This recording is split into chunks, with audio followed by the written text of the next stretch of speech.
Joining me today is Braden, Maccke, contributor at The Deep Dive. In this interview, we discuss the Nord Stream pipeline, Braden's theory on what could have happened, which nobody else is talking about. We discuss Sweden's claim that there was a detonation along the pipeline. And I even sneak in a question there at the end about Twitter, of which Braden, who brilliantly covered Twitter for The Deep Dive about a year ago, has some really interesting thoughts for us. All right, everybody, enjoy the interview. Joining me today is Deep Dive resident troll, Braden Maccke. Braden, thanks so much for joining us today. Thanks for having me, Steve. We're going to go with that intro, by the way. Okay. So Braden, you just did a piece on the Nord Stream pipeline. Mm-hmm. So for our audience, let's set this up. Many of them haven't read your article, which I encourage them to go check out on thedeepdive.ca. What's the backstory of the Nord Stream pipeline? Why is it important? And what recently happened to the Nord Stream pipeline that our audience ought to be following? Okay. The Nord Stream pipeline is a two-barreled pipeline that goes from Russia to Germany, and it is the main source of gas from Russia to Germany. It's a direct shipping pipeline. It ships methane, natural gas to Germany, which Germany, of course, needs. They import, through Nord Stream, they had imported 55 billion cubic meters of gas per year since it got turned on in 2011. Now, they twinned that pipeline in 2020 and 2021, made it a double capacity pipeline, so it would have shipped 110 billion cubic meters of gas to Germany a year. As it was being twinned, it was highly controversial. The United States did not want this pipeline to be twinned to Germany. They tried to hold it up in court. They tried to make various threats. They bullied a few contractors off the job, a few pipeline contractors. So why is that? Why wouldn't the U.S. want Germany to have access to a pipeline? Well, the U.S. and Russia are effectively warring empires, and it isn't as much about Russia not receiving gas as it is about Germany not being able to ship gas. If Germany is able to have a stable and ongoing gas sale transaction with Germany, that empowers their empire building, and empowers Russia. And the United States doesn't like Russia to have nice things.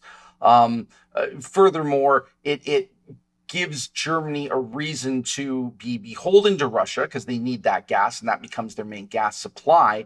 So Russia can, in theory, exert leverage over Germany, which in fact they did. It came to a point that last year in February, when Russia invaded the Ukraine, Germany, a NATO partner, of course, then at the behest of U.S. pressure, refused to certify the second Nord Stream pipeline because of ongoing geopolitical pushing around of Ukraine that Germany was doing. So they were happy with they had to be happy with their 55 billion cubic meters of import a year until eventually Russia did exactly what the United States feared they were going to do in I believe it was June of 21. They throttled back the gas deliveries in Nord Stream 1, so they weren't shipping at full capacity anymore, and they blame this on maintenance and such, but it's generally accepted that Russia just decided to put the squeeze on NATO by shutting off Germany's gas. So it's been a source of this political brinksmanship for its whole existence. And certainly before they invaded the Ukraine, the Russians finished the construction of Nord Stream 2 and pressurized it with gas. That's crucial here. There's about 100 atmospheres of pure methane in the pipe under normal operating conditions before they're turning it on. So under actual normal operating conditions, there'd be 100 atmospheres of pressure in 100% pure methane in the pipe. And there would be a certain amount of flow that goes through there, however many cubic meters a day flows through that Germany takes delivery for. That's how it's supposed to work. But Germany refused to commission the pipe, so it was just sitting there underwater, pressurized with gas. And then a couple of weeks ago, we have this gas line explosion that throughout the media has been talked about. Immediately was called sabotage. which is of course entirely possible. It could be that somebody went down there and blew it up, and of course that's the first thing that you tend to think about when it's such a key piece of political. It's a political football, as it were.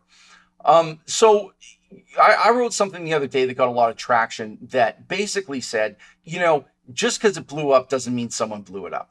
Right? This is a pipeline after all, and pipelines blow up all the time, particularly natural gas pipelines, which are pressurized gas, pressurized explosive gas going from one place to the other. Now, generally, when they blow up on land, it has to do with a leak, right? Because you have pure pressurized methane that's leaking out into an air environment where the methane can mix with oxygen and become flammable. It then picks up a spark somewhere and all starts to burn.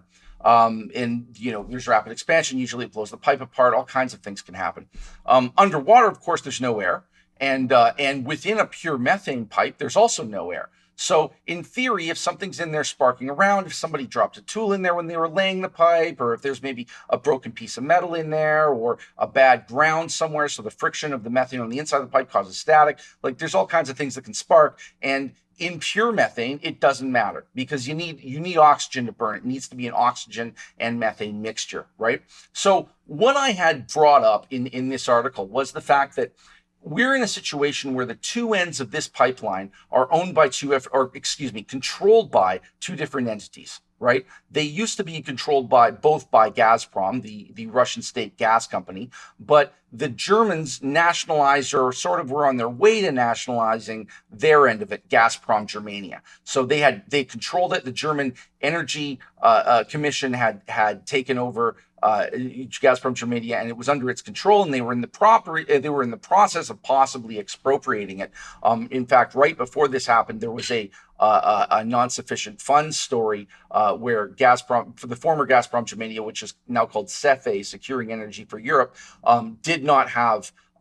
was not capitalized to be able to pay for Russian gas. And Reuters was saying, well, this looks like it might be the first step to actual nationalization.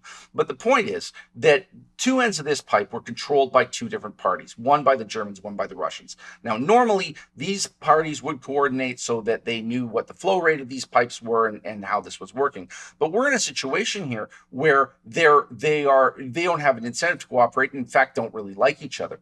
So on Nord Stream 1, it had been working and was scaled back, and Nord Stream 2 was full of gas, full of pressurized methane, but not shipping methane. So if one of the ends decides to take some gas out, right? Let's say the German end decides, well, we need that gas, we'll pay them for it later, whatever, and starts to use the pressure in the pipe to bleed off some methane. They see the pressure fall on the Russian end. They go, well, they're stealing our gas. Okay, well, we got to repressurize this pipe. But why repressurize it with methane? They're just going to steal it. So let's shove some air in there. At that point, you'd have an air bubble in the pipe. It could have worked the other way too, where Germany figures, listen, if you don't want to buy the gas, I don't see why we're going to leave it in the pipe. Let's start bleeding off some methane. Then they start dropping the pressure. German end says, oh no, we got to keep the pressure up on this pipe and put air in the pipe to maintain the pressure. It's not like they've got gas to put in there. Their gas comes from Russia and they're shutting it off. There could also be a bleed on one end. There's all kinds of ways that this could happen.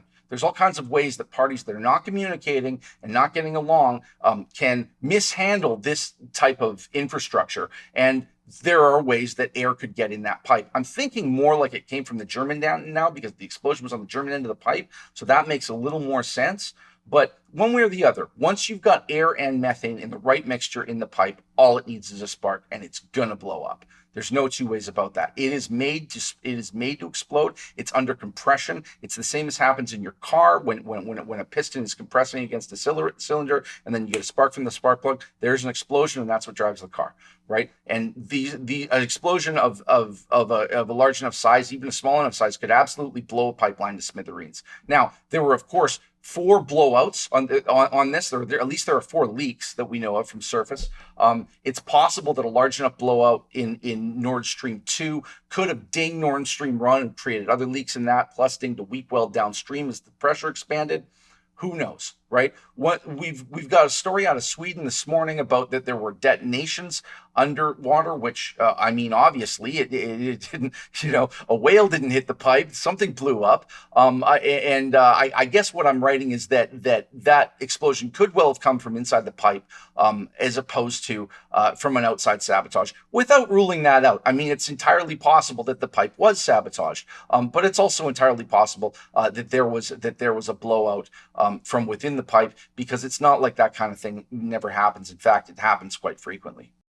Okay, so intuitively, if you were to think about who benefits the most from a blown up Nord Stream pipe, would it be fair to say it was the U.S.? It would intuitively. That's the only thing that I can think of. There's. I mean, the Germans want to buy the gas. The Russians want to sell the gas. Right. I can't imagine that Russia wants to dig their heel. Excuse me. That Germany wants to dig their heels in that far. And hurt their own interests because of what Russia is doing in the Ukraine. It just doesn't make a lot of sense that they care about that. For them to sabotage their own pipeline doesn't make any sense. Sabotage the pipeline that feeds them doesn't make any sense. For the Russians to sabotage something that they spent considerable time and effort creating, and that feeds their revenue, doesn't make any sense at all. In fact, the entire American opposition to this, which was quite vocal, the Americans were on and on about how this thing shouldn't be allowed to be laid. They're bullying contractors off the job. They're threatening sanctions against contractors so the pipe doesn't get laid. Their whole reason for that, out loud, was the fact that it gives Russia a lot of leverage. Right. And it does give Russia a lot of leverage. As soon as Germany decides that they don't want to do what Russia tells them to do, they can shut the gas off. And that's exactly what they did. So Russia doesn't need to sabotage their own very expensive pipeline to stop shipping Germany gas. They can just stop shipping Germany gas. And in fact, did stop shipping Germany gas. And so it doesn't make any sense that the Russians did it. But I think it's really interesting how much the media wants us to think that the Russians did it. My follow-up piece had a piece about something that ran in the Sun. I have that in front of me, and there's a picture here, a graphic that the U.S. Sun had commissioned. I don't know if they got a guy in their office who's paid to just make graphics like these, but it seems like just it didn't need to be made. My favorite part is the frogman down there underwater with his fins off, holding a gun. Like, it's dangerous down there, like they're gonna invade this pipeline, and it's like they're like, oh, the Russians they could have used frogmen. The Russians could have used remote drones, right? They could have planted mines. They could have. It's like, well, look, Russia could just send a device down the pipeline and blow it up. Like, if they really want to blow it up, they've got access to the inside of the pipeline. They don't have to do any of that, but they were sure it was Russian. There was a whole article about all these national security experts that they called up and said, well, what happened to all the Russians, which doesn't make any sense at all. It doesn't make any sense at all. And I mean, here you got the US that was vocally and actively opposed to this thing happening. I mean, if anybody blew it up, it makes sense that it would have been them. But let's face it though, that would be a really aggressive move. That'll be a very, very aggressive move against Russia. In fact, an act of war, So it's that doesn't make a lot of sense either. That wouldn't be. I mean, not that they wouldn't act in their own interests, right? Not that they wouldn't do it. Not that I'd put it past them, but I mean, that would be a really, really aggressive thing to do. So I can't really see that either, which is why I keep coming back to maybe there was just an air bubble and a spark, because that definitely could happen. That doesn't make for clicks on the internet. That doesn't make for that's true. Excitement.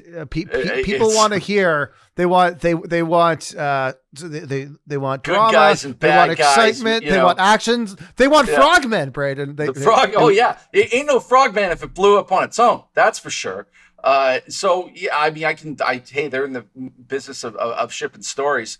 But I think it's, it's pretty aggressive the way the way the media is absolutely sure it was sabotage. Like I said, today we've got that story out of Sweden that's like, yeah, it was a detonation. I mean, look, I'm not a forensic examiner of any kind, let alone an undersea pipeline forensic examiner, but I don't see how something that is clearly the scene of an explosion that has been underwater for its entire life, but post explode, like for its entire existence.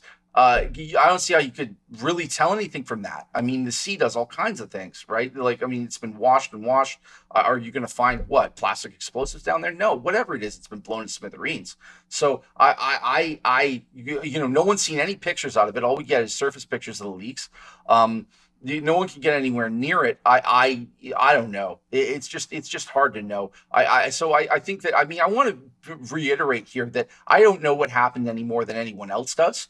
But I feel like the notion that it could have been a accidental explosion really ought to be floated as a possibility. Everyone's really, really, really keen on this sabotage.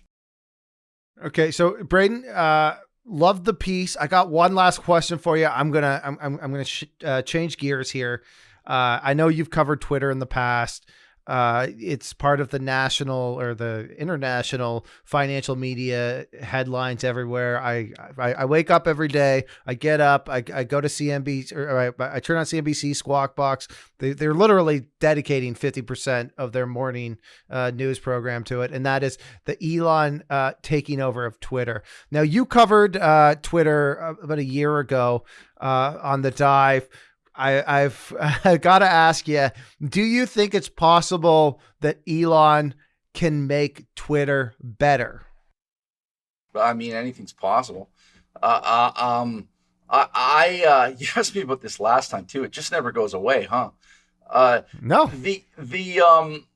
I mean, okay. So at this point in our timeline, I guess Elon agreed to buy Twitter, and then the market fell, and then he tried to sue to not buy Twitter, and then he eventually appears to have given up on it. At this point, he appears to have given up on his lawsuit and will actually pay the money, or plans to pay the money, but the check hasn't cleared, so who knows? And so, assuming Elon gets a hold of Twitter, can Elon make Twitter better? I don't know. He says it's going to be the everything X. It's going to be the X app. It's going to do everything. It's going to be everything. He could probably make it worse. That wouldn't be too hard. The thing about, like, Twitter's really interesting because it's fairly well liked and fairly well used. I mean, it's definitely a love-hate, but it's every time you turn on the news, it's somebody tweeted something, right? It is kind of the de facto press release machine for literally anybody who wants it. So anybody of note, any celebrity, any politician can now release unfiltered information to the world. Not that they couldn't in the first place, but somehow on Twitter everyone sees it. And because of that, and because just kind of everyone can use it, it's become very, very popular and everybody likes it. It started out under Jack Dorsey as, I mean, the original concept for it was, what if it's text messages and everyone can see them? Which, to me, when I first heard it, sounded really stupid. I mean, why would anyone want to do that? And then, obviously it just blew up and it became, it grew very quickly with all the rest of social media. But it hasn't had despite the fact people, lamented and kvetch about it all the time, it hasn't had the mass exodus that Facebook has, right? You see, Facebook used to be really, really popular and now isn't. Now, Facebook does an excellent job at monetizing their audience, and they certainly earn over there at Facebook, but does anyone want to use it? I mean, I don't, and you don't see the news quoting Facebook posts, not often anyway. It's always a tweet that somebody put out.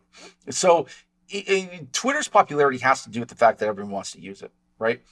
Elon, I'm sure, wants it because he just wants it. Right, it's the most popular thing. He is an attention fiend and has to be in the mix on everything. And if he owns Twitter, I mean, I'm sure he thinks he can do a better job at it. He's got this convoluted idea of an app that's also a payment app, and it's also, I don't know, it does your laundry. I don't know what this thing does.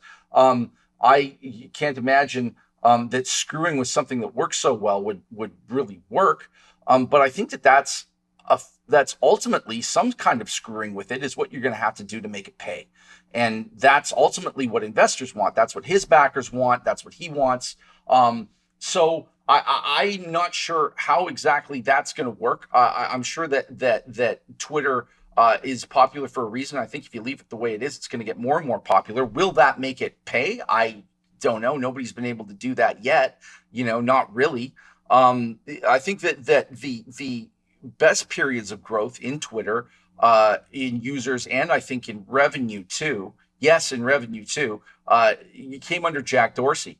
I wrote about that a long time ago. He was the original CEO, one of the original founders, and then he got pushed out by a bunch of Silicon Valley guys, and they got sued by investors because they were jerking around with how Twitter reported its active users. Then it was Jack came back and it exploded again because I always attributed that to the fact that Jack's just kind of a slacker. Like Jack sort of doesn't care. Jack's like, oh, whatever, man. You guys want to tweet some more. I don't know. We're gonna make money. I don't know. We'll make money eventually. Who cares, right? And so it just sort of became this free for all where everybody was tweeting all kinds of weird stuff and everybody got into it. And, then he had to have some kind of security to drive away Nazis. And then they didn't do that well enough. And then they did it too well. And everybody complained and he just didn't care. Or he just didn't care. And it's since become, there's now there's frequently a free speech narrative attached to it, which is interesting because it's not Twitter can ban anyone they want. Trust me. and they do. And they're not the government, so they can't, there's no law that says that they have to let you say what you want or anything at all. So, that's just how that works. And I think that's lost. It appears to be lost on a lot of people who conflate the First Amendment with Twitter's policy. But the notion that it is important in terms of expression is not untrue, right? It has become a public town square. It has become something where everybody has access to the same, or theoretical access to the same workings. So any kind of banning really ought to be consistent, but is not. And there is such a thing as it being in the public interest to keep Twitter a certain way or the way it is. So I know that politicians like to talk about Twitter. Politicians like to be on Twitter. Politicians are likely to stick their nose in this one way or the other.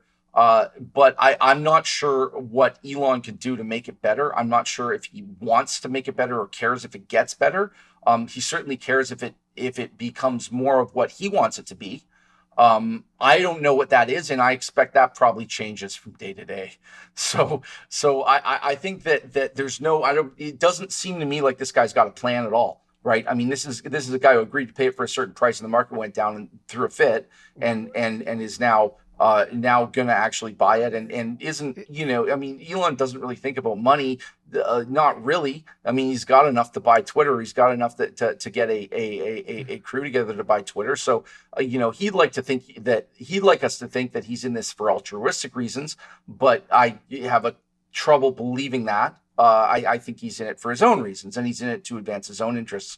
And like I said, those are going to change from day to day. How do you wrap your head around a guy running what's going to be a fourth company now? And all these are one of them has like $1 trillion market cap. I mean, like it's almost like he has the mindset of one of those Vancouver junior mining stock CEOs who, like, you see their name attached to 4 companies and you're like, oh, I can't invest in any of those because that person's not focused enough.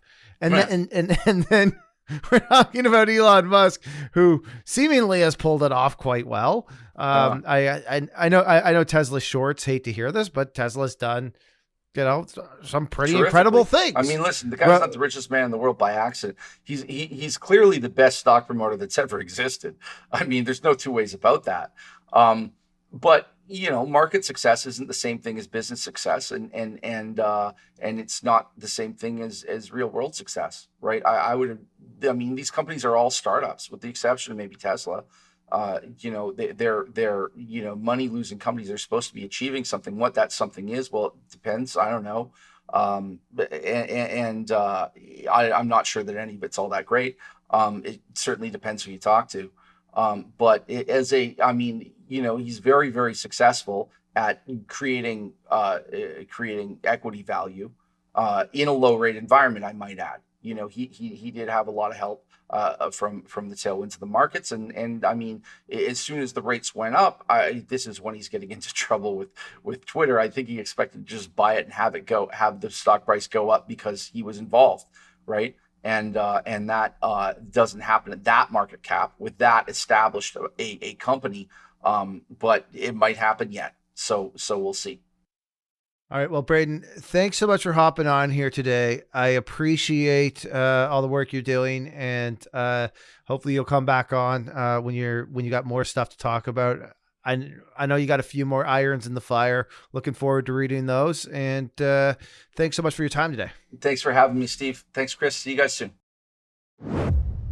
All right, everybody. I hope you enjoyed the interview. If you could do me a big favor, hit the like button, subscribe, and ring that notification bell. Also, let us know what you think in the comment section. All right. Thank you, everybody.